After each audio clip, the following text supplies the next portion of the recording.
a beautiful day in the neighborhood and I'm so excited. Oh my gosh, how many of you have been watching the series on me looking for land? Wow, what a journey that has been. Oh my gosh. And it's ongoing. It is ongoing. The roller coaster, the ups, the downs, the ins, the outs, the learning experience. You cannot put a price on learning things firsthand. Wow. I so appreciate all of you who have been following me. They are in the playlist. I think I numbered like 15. Oh my gosh. I wanted to show you the entire journey, raw and real, not just splice a bunch of clips together and say, here's me looking for land and this is what I found. This is how I'm living right now. I'm traveling, I'm looking for land, and I have learned so much. So with that, what I'm excited about is I am bringing back Sit and Share Sunday. I would say well over a year ago, when I was in Washington working as a camp host, I started something called Sit and Share Sunday. And they are probably my most viewed videos ever for me, for this channel. My budget, my personal story. I think my personal story has like 170,000 hits. That's not bragging, it's just saying. Budget, how do I sleep? All kinds of very cool about my children. You can find those all in the playlist. Very, very cool. But I'm bringing them back now because I have created, look at this, guys, list upon list upon list. My hands are cold. Of different things about my journey as a nomad and looking for land. So with no further ado, I have a topic I want to share with you today. I'm so excited. Hope you'll join me.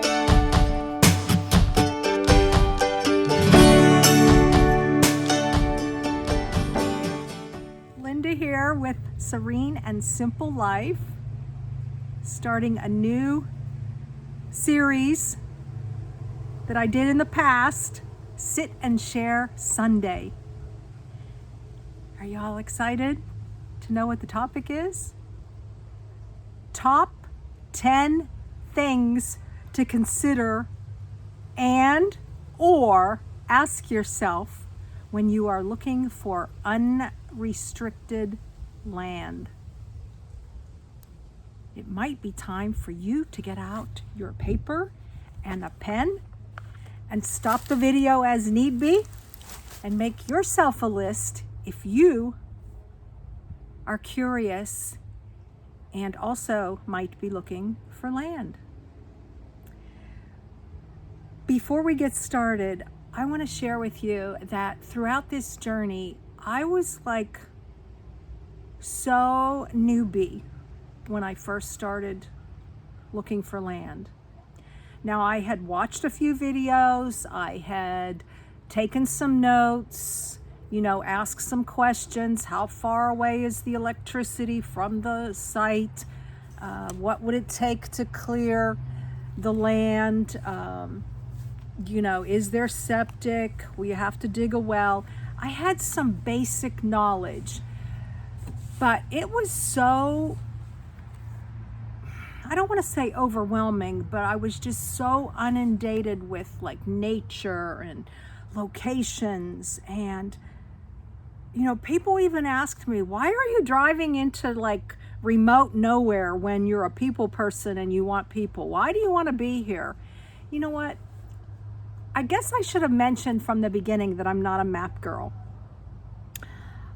I was on Real Track and different Zip Realty, all kinds of places where you can look for unrestricted land. I had probably 4 or 5 websites, which I'll give you those thoughts another day when I have them in my mind and written down.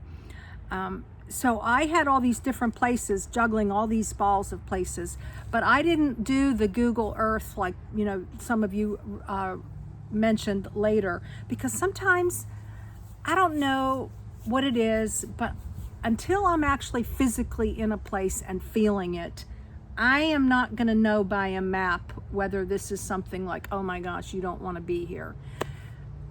It's like looking for the needle in the haystack. And I have enjoyed the journey. And I've also shared with you the highs and the lows, the lonely feelings, the times when I was elated, the times when I was in areas that it didn't make sense that I was there because they were $1 million homes and you wouldn't find unrestricted land there. But with all that said, looking back, I can't personally put a price on how good I feel that I did this search the way I've done it. And I'm still searching. So as you're watching this, I've been working. I shared with you that I was working the season at Walmart. I've got a little bit more time to go, and then I am going to be back on the search. So there will be a new series, and I do believe I'm going to maybe just do 2 a week about the land. And then I'll do a sit and share Sunday, because I'm finding that, that it might be just too many videos. That's just a thought I have. So with no further ado, I have 10 points that I'm going to be looking at my notes of things that I learned and things that you need to consider when you're looking for unrestricted land. Somebody also asked, what's unrestricted? Unrestricted covers a gamut of things. Unrestricted means you can do anything you want. Now, there can be some unrestricted land with some very minor conditions, like you can build anything you want, but you can't have chickens, or you can't have animals. I don't mean dogs, but I mean chickens or pigs or goats or what have you. So it can be very soft restrictions. And unrestricted also, sometimes you get caught up because there's a square footage restriction. It's kind of underlying. Oh yeah, you can do unrestricted. You can put a manufactured mobile home here, but you can't put a 375-foot tiny home cabin, which is what I'm looking for personally. I want a very tiny footprint, very tiny. And I will tell you in another sit and share Sunday why I'm looking for what I'm looking for. Not what you're looking for, but what I need and what I'm looking for. All right, let's get started here. In no particular order either, I just wrote these down as they came up. Is the area with neighbors for your comfort? Meaning, are there too many neighbors? B, not enough neighbors, or C, just right? Is the area with neighbors in your comfort zone? Do you want 2 neighbors 500 yards away, or do you want a neighbor on each side of you, or do you want no neighbors for a mile, but at least a mile down the road there's a neighbor? What is it that you want? Another thing is, these things did not come to fruition for what I really want until I started the journey. And to be honest with you, I'm still not 100%. I don't know how close of neighbors I want. I have a better feeling now than I had before of how close I should be to neighbors.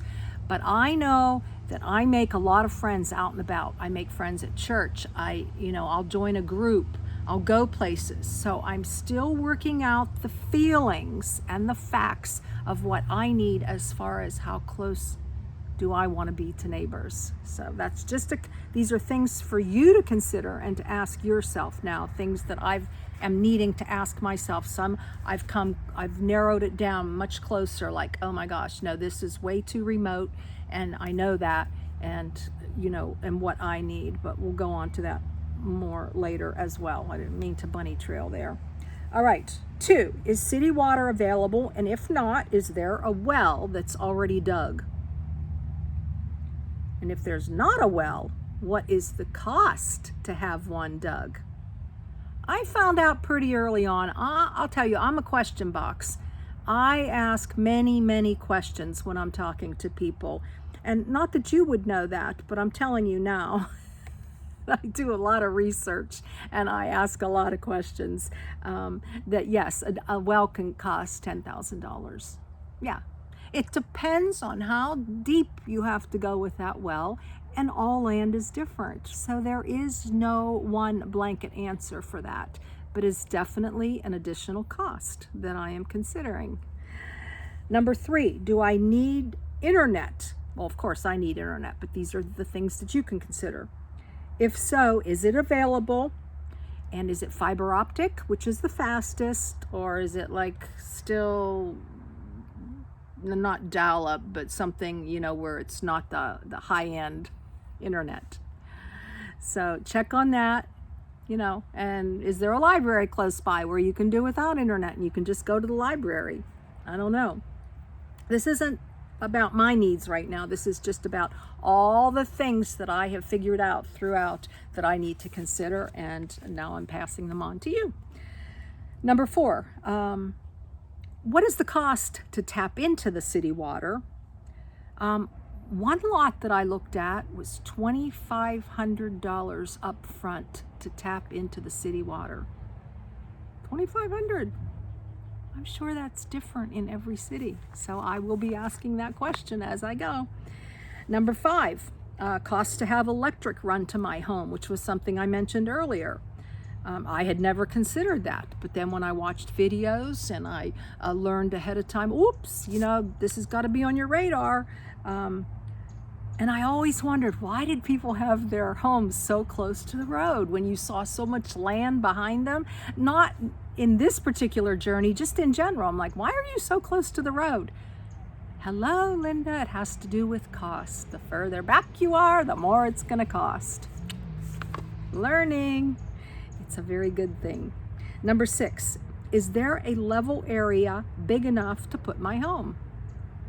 Well, I considered that right out of the gate, but at the same time, it wasn't totally, it wasn't in real light all the time. I'd be looking, I'd be happy, I'd be going along, and then later on it would be like, oops, maybe there isn't enough place to put this.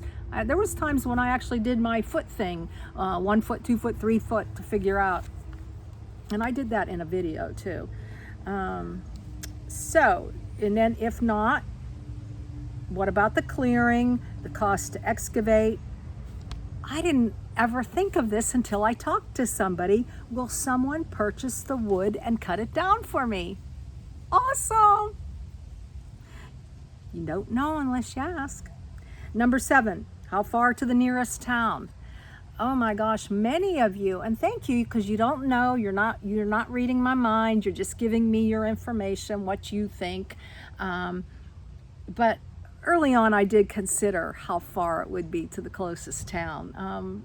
I guess in my defense, this isn't my first rodeo living and looking for places, and everyone's different. You have to really know yourself and what you want to consider. So yeah, I need to be near a post office. I want to be near a library. Where's medical facilities? Absolutely. But I'm also really having a lot of fun, and oh my gosh, my health, and if it deteriorates tomorrow, what am I going to do? God's got me. He's going to take care of me, and we're going to figure that out. He's going to, guide me on that. It's not going to be the end all for where I want to be. Is like, oh my gosh, I'm 62 years old and I better be thinking about when I'm going to be like an invalid. I know that could happen tomorrow. I'm just not going to live my life like that. And I do have a lot of common sense, and I do pay attention. So just to put you at ease, I'm not running this journey stupid. Just saying. Just a little defense for Serene and Simple Life. All right. What will it take, and what will the cost be to cut out a driveway? You know, will I do asphalt or will I do gravel? Yeah, so that's another thing, is how far. And you know, those weren't things like I was like, I don't know, it was still so brand new and so exciting that I was looking for land, that it wasn't like first on my list of like, oh my gosh, the driveway. Oh my gosh, I can't do this one because of the driveway. Now I could have weeded out things a little quicker, but did I want to? Not necessarily. I was paying attention to my timeline and when I needed to be where I needed to be to go to work, and so I was able to stretch things out and have fun. You know, this wasn't like a power play. Okay, guys, I am going to show you, I am going to do this for 2 weeks and I'm going to have a piece of land, or I'm going to tell you that that's not even possible. That's not how I'm running my life.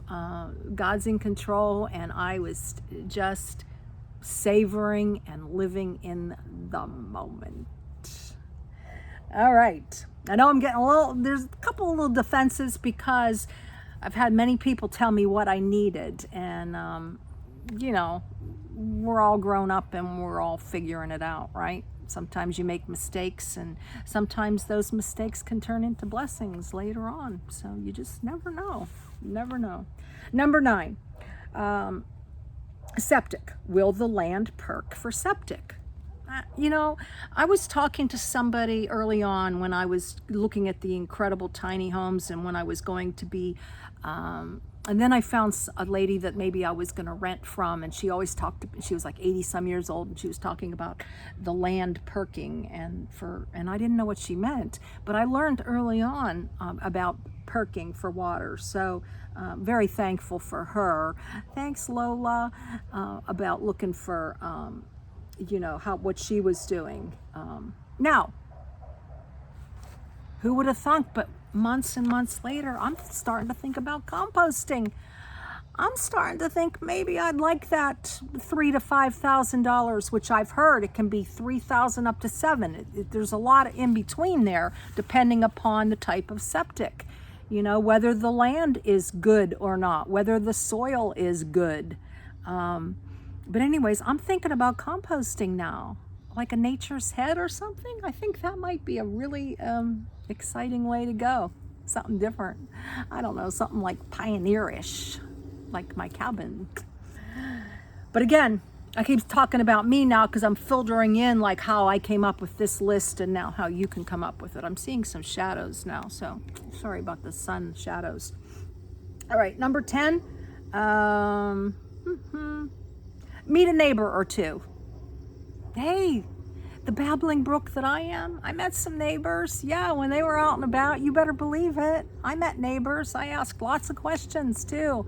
So that helped me in the discovery process. Now, was I going to film and show you me talking to the neighbors? Not really, but that was something good. Now this last one, which is now the bonus one, is something I've not done yet because I was, you know, I would narrow it down. I would think maybe this was maybe it. I never had a this is it feeling until you saw the land with the deer.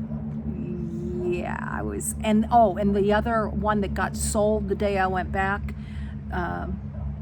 those were probably my closest to is this it. But didn't still have that 100%, 110%. God says, this is it, Linda. I've not had that yet. But with that said, drive by a couple different times of day. You know, see the activity. Go in the morning. Is anybody around? Go in the afternoon or go in the evening. Now, some of those places I went to, you will never catch me back in the evening. Especially the place where I got stuck, you know. So anyways, that's the wrap up of what I learned. Some of the things I learned early on, like checking for the soil to perk, and the more I learned, you know, it got clearer and clearer that you could narrow down and not spend as much time looking at places. But I don't feel any wasted time at all. I feel like I went on a an education that you can't put a price on. And as I get closer to knowing where God wants me and when He wants me to land and have a landing zone, that I will definitely know it because I took my time and I experienced joy in the journey, which is what I wish for you. And of course, always blessings in your day. See you next week.